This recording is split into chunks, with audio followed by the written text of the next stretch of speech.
Let's move on to one other thing before we go, which is Steambox. At CES, they unveiled the 12 or 13 sort of partners that are making Steambox, sort of varying opinions, I think, on the internet about what those boxes are, what the platform's like.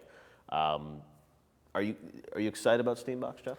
I wish I was. Yeah. I wanted to be, but I feel like there is no there. You know, it's not solving the big question, the big problem that I was hoping it would solve, which is making jumping into the PC gaming community easy and simple and clear. There's so many different variations, so many different price points. It really is no different than what we've got now, which is, you know, buy a PC and figure out how much you want to spend and figure out what components you want to put in it. They didn't solve that problem. What they did was they introduced a new operating system that now has to be supported by PC developers, so it's splits the market, or it splits at least the availability of certain games. And a lot of these boxes you're seeing dual boot, you know, boot to Windows, boot to SteamOS. So I don't really know what it is, why I'm supposed to be excited. I wanted that simple solution that just I plug into my television and now I'm a PC gamer easy. Or even I wondered, you know, at what point could they have like a little Chromecast kind of thing on your TV, or you could just stream from your PC and put your games up there? It's like, you know, a lot of people I think have a PC or a Mac and just want to put it on their television. Michael, what's your take from a business perspective on what Valve is doing here? What you just said is technologically the solution consumers will embrace, right? Which is a Chromecast type dongle, plug it into any TV, and your existing computer will send whatever signal. I love the Steambox. Yeah. I thought it was a cool piece of technology, very expensive. I mean, I was surprised. I think going up to $3,000 or something, but very expensive. But I love the idea. I think that the way they presented it, it's games only, and I think it should be a media center. Right. And if I could get a media center that was that big, that would get my Netflix and let me go onto, you know, onto Sony Connect or onto Rhapsody or Spotify, and let me also play games, I think that would be very cool. That's where it's going to go. I don't know if Valve has any intention of doing it.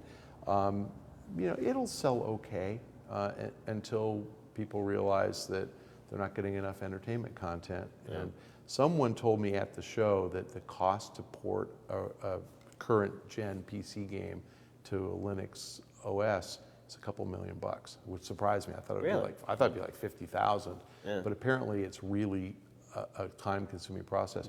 So you're not gonna, if that's right, and again I heard this from somebody who may be wrong, it's going to take a long time before you have a lot of titles and you have a lot of demand. The thing that was at CES that I wish the Steambox was I can't remember the company that showed it, but the subscription-based PC that was modular, and you were Razer, that thing where you have like the different slots. Yeah. And so the idea that I'm paying a subscription to have constantly the highest level PC I can have, I would love that. And then I know that I can always play the newest, latest, best on my system, and I'm just paying, you know, that monthly fee, whatever it is. No, and that's the power I think of these PCs is with the consoles being where they are now. I think everyone agrees PS4 and Xbox One are, you know, sort of at parity, even a little weaker than the high end of PC today.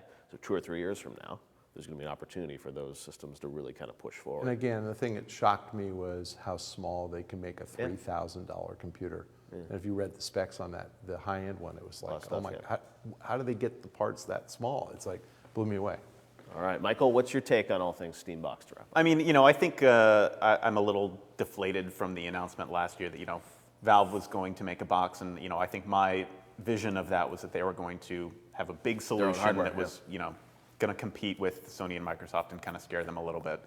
With Half-Life 3 pre-installed. But you know, that's the killer app. But seeing it, you know, kind of in action makes a lot of sense when you pay attention to what Valve does. They're kind of just seeing how the market shakes out. They're putting it out there for consumers to see what it is that they want. They're going to listen to consumers and then maybe release their own Steambox. You know, I think this is, I mean, that's a big commitment. It's a thing that's gelling, and I think we're going to see it kind of gel over the next year, and maybe in 2015 it'll be a lot more interesting.